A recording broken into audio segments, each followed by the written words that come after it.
Video like जरूर कर लीजिए और ऐसे वीडियो लगातार फ्री में पाने के लिए चैनल को तुरंत सब्सक्राइब कर लीजिए और बेल आइकन को जरूर टैप कर लीजिए ताकि आगे भी सारे वीडियो आपको मिलते रहे। यूट्यूब में फॉलो करते हैं तो प्लीज ये वाला फ्री टेलीग्राम चैनल जरूर ज्वाइन कर लीजिएगा। सारे नोटिफिकेशन सारे अपडेट यहीं पे आते हैं, ध्यान रखिए।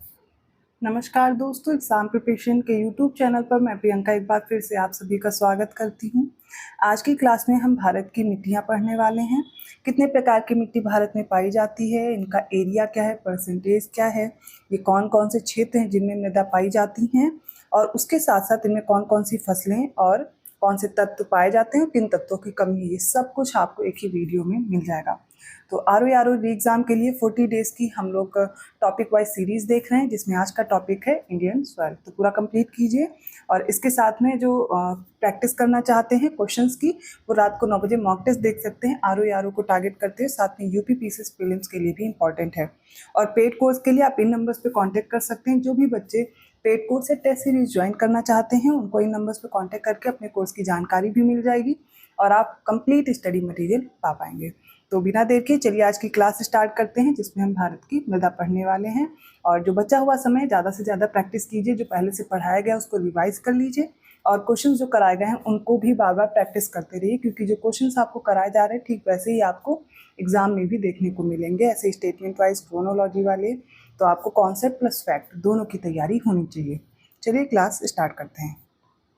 सबसे पहले बात करेंगे भूसर और भूरी मृदा की। ये जो क्षेत्रफल है इसका मिलियन हेक्टेयर में दिया गया 3.6 मिलियन हेक्टेयर में है और इसका परसेंटेज कितना है, तो टोटल एरिया का 1.09% पर ये फैली हुई है। इसमें लौह ऑक्साइड पाया जाता है। राजस्थान और गुजरात के क्षेत्रों में मिलेगी। इसमें कपास और तेलीय बीज की फसलें उगाई जाती हैं। अगली है लेटेराइट मृदा। ये 12.2 मिलियन हेक्टेयर के क्षेत्रफल में फैलकर इसका जो टोटल परसेंटेज देखेंगे एरिया का 3.70%। इसमें लोहे और एल्यूमिनियम की प्रचुरता है, नाइट्रोजन है, पोटास है, पोटेशियम है, चूना और जैविक तत्वों की इसमें कमी होती है। इसका क्षेत्रफल क्या है, कहाँ कहाँ किस क्षेत्र में मिलेगी, तो पश्चिमी घाट, पूर्वी घाट, राजमहल की पहाड़ी, सतपुड़ा, विंध्य, उड़ीसा, छत्तीसगढ़, झारखंड, पश्चिमी बंगाल, असम की उत्तरी कछार पहाड़ियाँ, मेघालय की गारो पहाड़ियाँ, इन सभी जगह लेटेराइट मृदा आपको देखने को मिलेगी।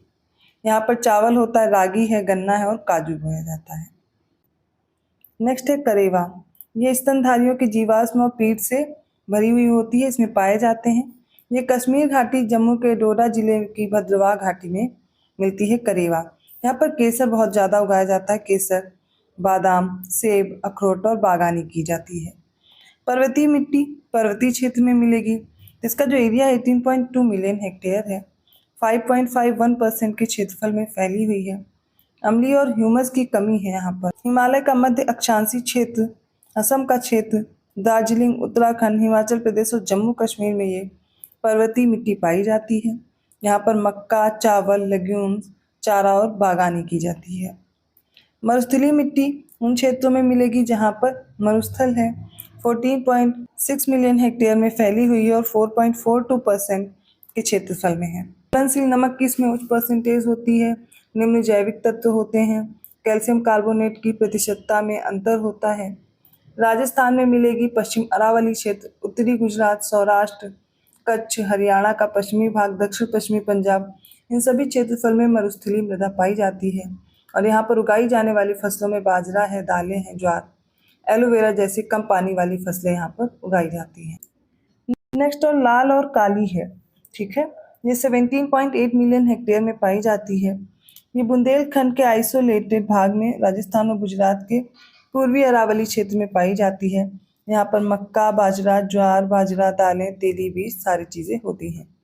अंतर पर्वतीय क्षेत्र में 5.7 मिलियन हेक्टेयर की मृदा है, जो कि 1.73% एरिया में फैली हुई है।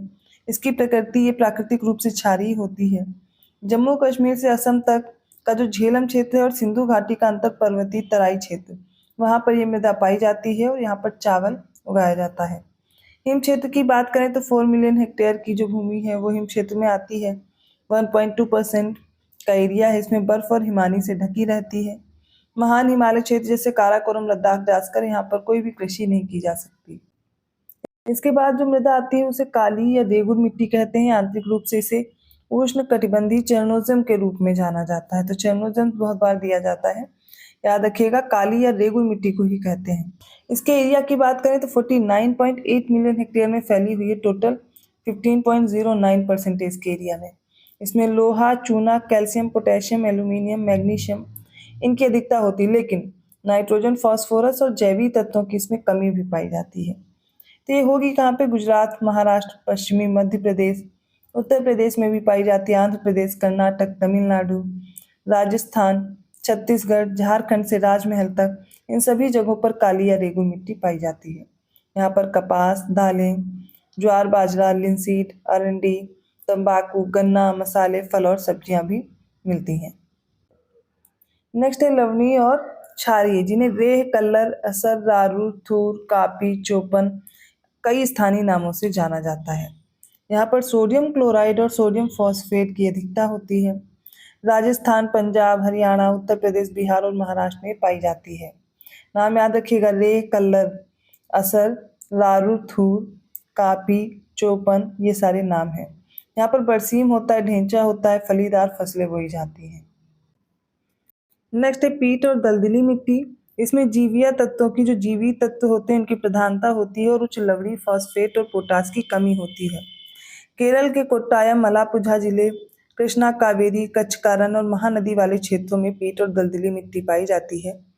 यहाँ पर चावल की कृषि की जाती है। अगली है मोस्ट इम्पॉर्टेंट, जलोढ़ या खादर या फिर बांगर मिट्टी। इस जलोढ़ के ही भाग हैं। ये लगभग 143.1 मिलियन हेक्टेयर में फैली हुई है। अगर टोटल परसेंटेज की बात करें तो 43.36% का एरिया कवर करती है। पोटास की अधिकता, लेकिन फास्फोरस की इसमें कमी होती है। सिंधु, गंगा, ब्रह्मपुत्र का जो मैदानी क्षेत्र है और नर्मदा ताप्ती का जो मैदान है, वहाँ पर ये जलोढ़ मृदा पाई जाती है। इसमें आप देखेंगे गेहूं, मक्का, गन्ना, दालें, सरसों, बरसीम, चारा, ये सारी चीज़ें इसमें बोई जाती हैं, यहाँ पर उगाई जाती हैं। दूसरी जो फर्स्ट नंबर पे जो सबसे ज़्यादा परसेंटेज एरिया में है वो जलोढ़ है। सेकंड नंबर पर लाल आ जाती है। तो 61 मिलियन हेक्टेयर में फैली हुई 18.49% का एरिया कवर करती है और इसके बाद काली मृदा आती है।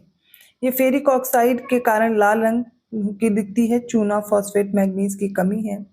पश्चिम तमिलनाडु, कर्नाटक, दक्षिणी महाराष्ट्र, आंध्र प्रदेश, छत्तीसगढ़, झारखंड, उड़ीसा, बुंदेलखंड के कुछ क्षेत्र, मिर्जापुर, सोनभद्र, बांसवाड़ा, भीलवाड़ा और उदयपुर वाले क्षेत्र में ये पाई जाती है लाल मृदा। इसमें गेहूं, कपास, दालें, तंबाकू, ज्वार, बाजरा, सरसों, आलू, उद्यान आदि उगाए जाते हैं। तो यहाँ पर हमने जाना विभिन्न प्रकार की मृदा और उनमें होने वाली फसलें, उनका स्थान, उनका परसेंटेज। अगर एक ही लिस्ट में आपको रिवीजन करना हो तो सबसे पहले आपको लर्न रखना पड़ेगा जलोढ़ मृदा, जो देश के 43.4% भू क्षेत्र में पाई जाती है। इसका क्षेत्र है सिंधु, गंगा, ब्रह्मपुत्र का दोआब तथा समुद्र तटीय क्षेत्र। यहाँ पर जो मुख्य फसलें होती है धान, गेहूं, गन्ना, आलू, तिलहनी और दलहनी फसलें। पोटास व चूना की प्रचुरता होती है। सेकेंड नंबर पर आ जाती है लाल मृदा, जो कि देश के 18.6% के भू क्षेत्र में पाई जाती है। ये तमिलनाडु, कर्नाटक, दक्षिण पूर्व महाराष्ट्र, उड़ीसा, मध्य प्रदेश का दक्षिण पूर्व भाग, ये सारा इसमें आता है। यहाँ पर मूंगफली, केला, तंबाकू, रागी, ज्वार, तीसी, कपास, गेहूं, मक्का आदि उगाया जाता है। लौह तत्वों की इसमें प्रचुरता होती है। काली मृदा, जो देश के 15.2% के भू क्षेत्र में पाई जाती है। तो सबसे ज्यादा जलोढ़, लाल मृदा, फिर काली मृदा। ये महाराष्ट्र, गुजरात, मध्य प्रदेश, तमिलनाडु के लावा क्षेत्र में पाई जाती है। कपास के लिए बहुत ही उपयुक्त मिट्टी है, इसे कपासी मिट्टी भी कहते हैं, रेगुर कहते हैं। तो ये सोयाबीन, चना, ज्वार, गेहूं भी इसमें उगाया जाता है। इसमें पोटास, चूना, मैग्नीशियम की प्रचुरता होती है। इसके बाद फोर्थ नंबर पे आती है लेटेराइट मृदा, जो देश के 3.7% के भू क्षेत्र में पाई जाती है। ये केरल, कर्नाटक, तमिलनाडु, असम, महाराष्ट्र, उड़ीसा के पर्वत प्रदेश क्षेत्र में होती है। यहाँ पर चाय, कॉफी, रबर, सिंकोना, काजू की प्रचुरता पाई जाती है और लोहा और एल्यूमिनियम की मात्रा भी इस मृदा में प्रेजेंट होती है। अगली मरुस्थलीय मृदा, ये पंजाब, हरियाणा, राजस्थान और पश्चिमी उत्तर प्रदेश में पाई जाने वाली मृदा है। इसमें बाजरा, ज्वार, मोटे अनाज वाली सरसों, जौ आदि पाए जाते हैं। इसमें लवण और फास्फोरस की प्रचुरता होती है। अगली आ जाती पहाड़ी मृदा, जहाँ पर कश्मीर से अरुणाचल प्रदेश तक इसका फैलाव है। सेब, नाशपाती, आलू ये मुख्य फसलें हैं। पोटास और फास्फोरस की इसमें प्रचुरता पाई जाती है। तो आज की क्लास में हम लोगों ने डिस्कस किया भारत की मृदाओं के बारे में। तो एक बार आपको क्या करना है, ये वाली लिस्ट जो अभी दी है मैंने इसको और पिछली वाली लिस्ट को एक बार ध्यानपूर्वक देखेंगे, एक दो बार वीडियो रिपीट करेंगे, आसानी से याद हो जाएगा। मृदाओं से प्रश्न बनते हैं, फसलों से या इनमें कौन सा तत्व पाया जाता है, नहीं पाया जाता, और स्टेटमेंट वाइज पूछे जा सकते हैं, इसलिए इस टॉपिक को प्रिपेयर करना इंपॉर्टेंट हो जाता है। अगर वीडियो अच्छा लगा प्लीज़ लाइक कीजिए, चैनल को सब्सक्राइब कीजिए और लोगों को शेयर करते रहिए। जो भी बच्चे इस चैनल से जुड़े हुए हैं, बता दूं उनके लिए कि दोपहर 1 बजे क्लास तो आती ही है। इसके साथ साथ आप रात को मेरे साथ 9 बजे प्रैक्टिस कर सकते हैं टेस्ट सीरीज की। दोनों क्लासेस फॉलो कीजिए। आपका जो रिव्यू है कमेंट करके ज़रूर बताइएगा। मैं मिलती हूँ अगली क्लास में, तब तक के लिए धन्यवाद।